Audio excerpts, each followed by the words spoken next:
በስመ አብ ወወልድ ወመንፈስ ቅዱስ አሐዱ አምላክ አሜን። መጥምቀ መለኮት ቅዱስ ዮሐንስ። በመንፈስ ቅዱስ የተሞላ ቤተሰብ። መጽሐፍ ቅዱስ የዚህን ታላቅ ቤተሰብ ታሪክ በሉቃስ ወንጌል እንደሚከተለው ይነግረናል። ወንጌል ላይ ካህኑ ዘካርያስና ከካህኑ ከአሮን ወገን የሆነች ኤልሳቤጥ ሁለቱም በጌታ ትእዛዝና ሕግጋት ሁሉ ያለ ነቀፋ እየሄዱ በእግዚአብሔር ፊት ጻድቃን የነበሩ በማለት ይገልጻቸዋል። የመጥምቀ መለኮት ቅዱስ ዮሐንስ የልደት ታሪክም እንደዚህ በሚለው በቅዱስ ገብርኤል ብስራት ይጀምራል።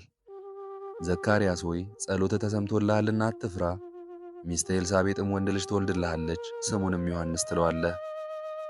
ደስታና ተድላም ይሆንልሃል፣ በመወለዱም ብዙዎች ደስ ይላቸዋል። በጌታ ፊት ታላቅ ይሆናልና የወይን ጠጅና የሚያሰክር መጠጥ አይጠጣም። ገናም በእናቱ ማኅፀን ሳለ መንፈስ ቅዱስ ይሞላበታል፣ ከእስራኤል ልጆችም ብዙዎችን ወደ ጌታ ወደ አምላካቸው ይመልሳቸዋል። እርሱም የተዘጋጁትን ሕዝብ ለጌታ እንዲያሰናዳ የአባቶችን ልብ ወደ ልጆች የማይታዘዙትንም ወደ ጻድቃን ጥበብ ይመልስ ዘንድ በኤልያስ መንፈስና ኃይል በፊቱ ይሄዳል።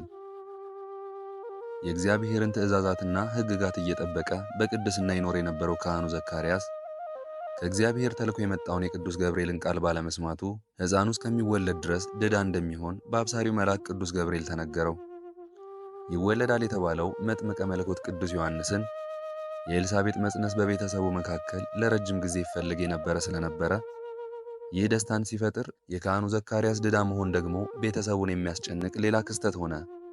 ቅድስት ኤልሳቤጥም ባለመውለዷ ምክንያት በአካባቢው ሰዎች እግዚአብሔር እንዳዘነባትና ልጅ እንደከለከላት ይነገርባት ስለነበረ የልምላሜዋ ዘመን ካለፈ በኋላ መጽነስ በመቻሏ ነቀፌታዬን ከሰው መካከል ያስወግድልኝ ዘንድ ጌታ በተመለከተበት ወራት እንዲህ አድርጎልኛል በማለት ደስታዋን ገልጻለች።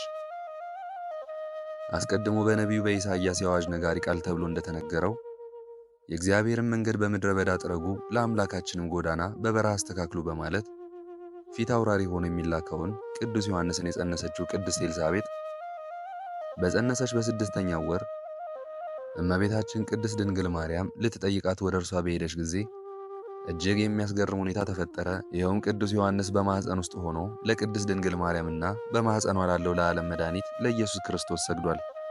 ሕፃኑም ከተወለደ በኋላ አባቱ ካህኑ ዘካርያስ በመንፈስ ቅዱስ ተሞልቶ እንደዚህ አለ።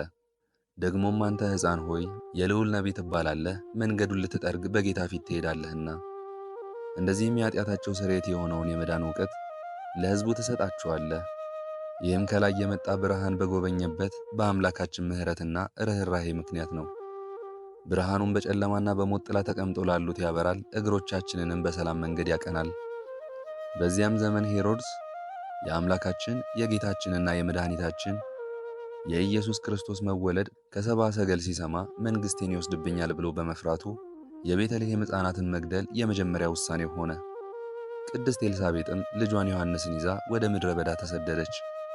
የአዋጅ ነጋሪው ቃል ተብሎ የተነገረለት ቅዱስ ዮሐንስ ጊዜው ሲደርስ ከነበረበት በረሃ ድምፁን እያሰማ መንግሥተ ሰማያት ቀርባለችና ንስሐ ግቡ እያለ እየሰበከና እያስተማረ በዮርዳኖስ ዙሪያ ወዳለው ሀገር ሁሉ ወጣ።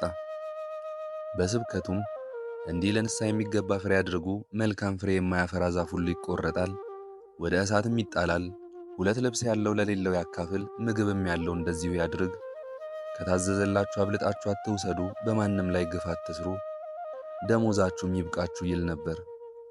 የትሕትና አባት የሆነው ቅዱስ ዮሐንስ ጌታ ሊጠመቅ ወደ እርሱ ሲመጣ እኔ በአንተ ልጠመቅ ያስፈልገኛል፣ አንተም ወደ እኔ ትመጣለህን? በማለት የጌታችንን አምላክነት ፍጹም በሆነ ትሕትና ተናግሯል። ብዙ ተከታይ የነበረውና በስብከቱ የብዙ ሰዎችን ቀልብ የገዛው ቅዱስ ዮሐንስ ስለ ኢየሱስ ክርስቶስ ሲናገር ሙሽራይቱ ያለችው እርሱ ሙሽራ ነው፣ ቆሞ የሚሰማው ሚዜው ግን በሙሽራው ድምፅ እጅግ ደስ ይለዋል። እንግዲህ ይህ ደስታ የተፈጸመ እርሱ ሊልቅ እኔ ግን ላንስ ያስፈልጋል በማለት ኢየሱስ ክርስቶስ ክብር የሚገባውና ከሁሉ የበለጠ ሙሽራ መሆኑን ተናግሯል። መጥምቀ መለኮት ቅዱስ ዮሐንስ ካህን፣ መምህር፣ ሐዋርያ፣ ባህታዊ፣ ነቢይ፣ ጻድቅና ሰማዕት ነው። ሊቁም ከሰማይ መላእክት ወገንም ሆነ በምድር ካሉ ቅዱሳን ነቢያት፣ ካህናት፣ መምህራንና ሐዋርያት መካከል ማንም እንደ ቅዱስ ዮሐንስ መለኮትን ለማጥመቅ የተመረጠ አለመኖሩን በመጥቀስ ዮሐንስ ሆይ ራጉኤል በትጋቱ ኢዮብን በጽድቁ ቢመኙም ሆነ ቢጨነቁ እንዳንተ የሚነድ እሳትን መለኮትን ሊያጠምቁ አልተቻላቸውም ሲል ተናግሮለታል። በጌታ የተወደደና የመንፈስ ቅዱስ ማደሪያ ሆኖ አምላክን ለማጥመቅ የታደለው የቅዱስ ዮሐንስ ረድኤት በረከቱ አይለየን። መንፈስ ቅዱስን ተሞልተው ድንቅ ያደረጉና ሕያው ምስክርነት የሰጡት የመላው ቤተሰብ በረከትም ከሁላችን ጋር ይሁን። ወስብሐት ለእግዚአብሔር። ምስጋና ይሁን አንድ አምላክ ለሚሆን ለአብ ለወልድ ለመንፈስ ቅዱስ ዛሬም ዘወትርም እስከ ዘላለሙ አሜን።